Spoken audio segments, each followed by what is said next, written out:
राज्यसभा उमेदवारी अर्ज करण्याचा आजचा शेवटचा दिवस। भाजपकडून रामदास आठवले, विनोद तावडे, माया इवनाते आणि रामराव वडकुत यांना उमेदवारी, तर आज उमेदवारी अर्ज भरणार। शरद पवारांच्या राज्यसभेसाठी अखेर महाविकास आघाडीची वज्रमूठ आज उमेदवारी अर्ज भरणार। पवारांच्या तब्येतीच्या कारणास्तव विधान भवनातील अधिकारी घरी येऊन अर्ज दाखल करून घेणार। राज्यसभा निवडणुकीसाठी अर्ज भरण्याचा आजचा शेवटचा दिवस। राष्ट्रवादीच्या कोट्यातनं पार्थ पवार आज अर्ज भरणार। उपमुख्यमंत्री सुनेत्रा पवारही उपस्थित असणार। राज्यसभेसाठी शिंदेंच्या शिवसेनेत रस्सीखेच, राहुल शेवाळे किंवा ज्योती वाघमारे अर्ज भरण्याची शक्यता। शिंदे कोणाला उमेदवारी देणार याकडे लक्ष। 30 जूनपूर्वी शेतकरी कर्जमाफीबाबत निर्णय जाहीर करणार। मुख्यमंत्री फडणवीस, शिंदे आणि सुनेत्रा पवार निर्णय घेतील।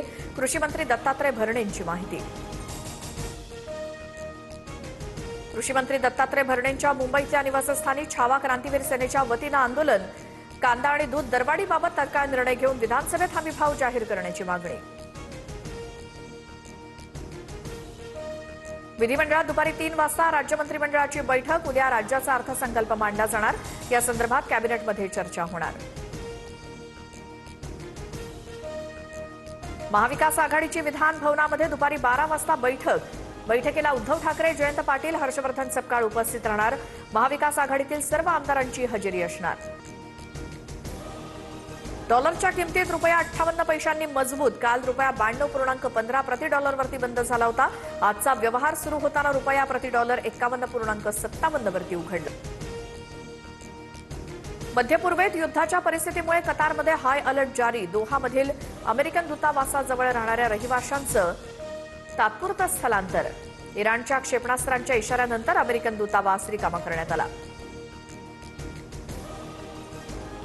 जागतिक ऊर्जा बाजारपेठेवर युद्धाचा तात्पुरता परिणाम, तर हॉर्मुझच्या सामुद्रधुनीतून तेल वाहतूक विस्कळीत झाल्यामुळे किमती वाढल्या। जागतिक तेलाचा साठा हा मुबलक प्रमाणात राहील, अमेरिकेच्या ऊर्जा सचिवांकडून स्पष्ट। मुख्यमंत्री फडणवीसांच्या मदतीनं आखाती देशातील 26 भारतीयांची सुटका। दुबईमधून महाराष्ट्रातील 26 नागरिक सुखरूप मायदेशी परतले। मुंबईसह कोकणात उष्णतेची लाट, तापमानाचा पारा 39 अंशांवर। दादर चौपाटी परिसरात उन्हाचा कडाका।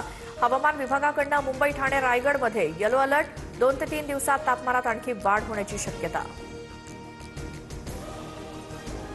कोल्हापुरातील पंचगंगा नदीच्या प्रदूषणात वाढ कायम। शिरोळ तालुक्यातील तेरवाड बंधाऱ्याजवळ नदीला जलपर्णीचा विळखा। नागरिकांच्या जीवाला धोका, शेतीसोबतच पाण्याचा प्रश्न गंभीर।